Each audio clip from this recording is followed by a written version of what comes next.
দেশে নির্বাচন নেই বলেই আইন-শৃঙ্খলা পরিস্থিতির অবনতি হচ্ছে, এমনটাই মনে করেন বিএনপির মহাসচিব মির্জা ফখরুল ইসলাম আলমগীর। তিনি বলেন, গণতন্ত্রে যাওয়ার প্রধান বাহন হচ্ছে নির্বাচন।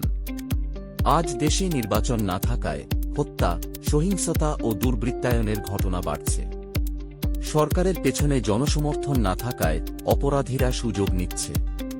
পুরান ঢাকাসহ সাম্প্রতিক নানা হত্যাকাণ্ডের প্রসঙ্গ টেনে তিনি বলেন, এসব ঘটনায় প্রকৃত অপরাধীদের দ্রুত চিহ্নিত করে শাস্তির আওতায় আনার জন্য সরকারকে আহ্বান জানাচ্ছি।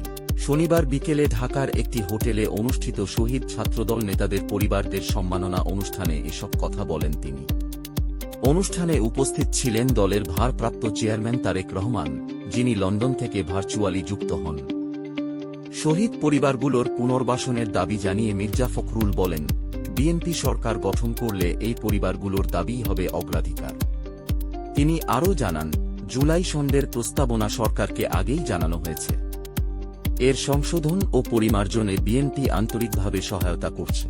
অনুষ্ঠানে আরও বক্তব্য রাখেন রুহুল কবির রিজভী, ছাত্রবিষয়ক সম্পাদক রফিকুল ইসলাম এবং সভাপতিত্ব করেন ছাত্রদল সভাপতি রাকিবুল ইসলাম। এরকম আরও আপডেট পেতে আমাদের চ্যানেলটি সাবস্ক্রাইব করুন।